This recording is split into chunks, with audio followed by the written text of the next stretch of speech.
Hello student, स्वागत है आप सभी का एक नए वीडियो में। और देखिए, जितने भी पोस्ट मैट्रिक के स्टूडेंट्स हैं, काफ़ी इंपॉर्टेंट वीडियो है आप सभी स्टूडेंट्स के लिए। आप सभी का फॉर्म रिजेक्ट होने वाला है। आप किन बच्चों का फॉर्म वगैरह रिजेक्ट होने वाला है, सबसे पहले मैं बता दूं कि ये वीडियो केवल पोस्ट मैट्रिक के बच्चों के लिए है, या फिर कहिए कि पोस्ट मैट्रिक अदर इंटरमीडिएट के बच्चों के लिए है, या फिर ऐसे कहिए कि जो बच्चे क्लास 11-12 या फिर उससे ऊपर की कोई कोर्स करते हैं, कोई पढ़ाई वगैरह करते हैं, यूजी के कोर्स, पीजी के कोर्स या फिर डिप्लोमा के कोर्स, तो उनके लिए वीडियो रहने वाला है। आपका स्टेटस रिजेक्ट हो जाएगा। कौन कौन से ऐसे छात्र हैं, जैसे कि यहाँ पे आपको दिख रहा होगा, इनका जो स्टेटस है ये प्री मैट्रिक के स्टूडेंट का स्टेटस है। और आपका स्टेटस क्यों रिजेक्ट हो जाएगा, इसके बारे में काफी सारे स्टूडेंट्स पूछ भी रहे थे कि सर जो मेरा स्टेटस है रिसीव बाय इंस्टीट्यूट करके दिखा रहा है, अगर आपका रिजेक्टेड बाय इंस्टीट्यूट करके दिखा रहा है तो जाहिर सी बात है कि आपका फॉर्म चलिए रिजेक्ट ही हो गया है, उसका कोई सोल्यूशन ही नहीं है। लेकिन अगर आपका फॉर्म रिसीव बाय इंस्टीट्यूट करके दिखा रहा है या फिर वेरीफाई बाय इंस्टीट्यूट करके दिखा रहा है, ठीक है, वेरीफाई बाय इंस्टीट्यूट करके तो दिखा रहा है लेकिन कोई डाटा नीचे शो नहीं हो रहा है, तो इस केस में आपका भी फॉर्म रिजेक्ट होगा। या फिर आपका रिसीव बाय इंस्टीट्यूट ऐसे करके दिखा रहा है, तो इस केस में भी आपका फॉर्म रिजेक्ट हो जाएगा। अब क्यों रिजेक्ट होगा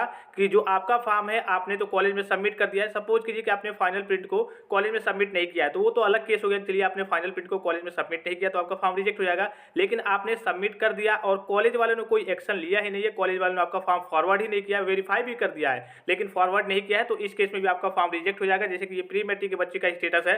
अब यहाँ पे देखिए, इनका भी फॉर्म रिसीव बाय इंस्टीट्यूट करके दिखा रहा था और हजारों बच्चों के ऐसे मैसेज आए हैं जिनका फॉर्म वेरीफाई बाय इंस्टीट्यूट करके दिखा रहा है या फिर रिसीव बाय इंस्टीट्यूट करके दिखा रहा है, फॉरवर्डेड बाय इंस्टीट्यूट करके नहीं दिखा रहा है। तो इस केस में आपका भी जो फॉर्म है वो रिजेक्ट हो जाएगा। और इसके लिए मैं बात करूं, देखिए जैसे यहाँ पे दिख रहा होगा करंट स्टेटस में, application form received by institution but not further action taken by institution, यानी कि आपका फॉर्म तो कॉलेज में रिसीव कर लिया गया है, आपने जमा कर दिया है, लेकिन कॉलेज के द्वारा कोई एक्शन नहीं लिया गया है, ना आपके फॉर्म को वेरीफाई किया गया है, ना ही फॉरवर्ड किया गया है आगे की ओर। अगर वेरीफाई कर भी दिया गया है, फॉरवर्ड नहीं किया गया है, तो इस केस में भी आपका फॉर्म रिजेक्ट हो जाएगा। अगर इसके करेक्शन की बात करें तो काफी सारे स्टूडेंट पूछ रहे थे, सर मान लीजिए, सपोज कीजिए कि हमारा फॉर्म, हमारे स्टेटस में इस प्रकार की समस्या आ गई, तो क्या हम करेक्शन करा सकते हैं या फिर नहीं? तो करेक्शन का आपके लिए करेक्शन का पोर्टल ओपन नहीं होगा। क्यों नहीं ओपन होगा कि आपका जो फॉर्म है वो कॉलेज लेवल पे ही है। आप जब विकास यानी कि DWO लेवल पे जाता, तब वहां पे कोई त्रुटि वगैरह रहती, तब आपके संशोधन का ऑप्शन दिया जाता, आपको संशोधन का मौका मिलता।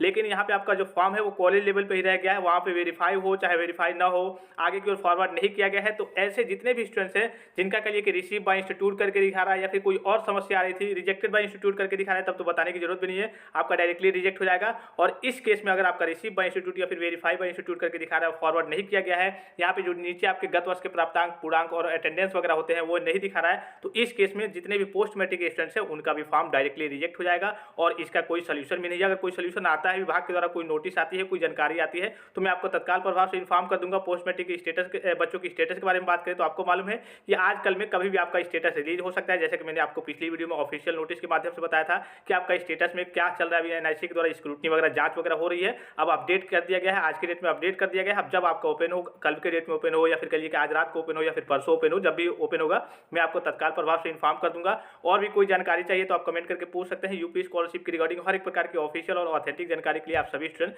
चैनल को सब्सक्राइब जरूर किए रहेंगे, बेल आइकन को प्रेस करके ऑल पे क्लिक कर लेंगे और टेलीग्राम चैनल को ज्वाइन कर लेंगे। फिलहाल इस वीडियो में इतना ही, इजाजत दीजिए, धन्यवाद, थैंक्स फॉर वॉचिंग, मिलते हैं नेक्स्ट वीडियो में।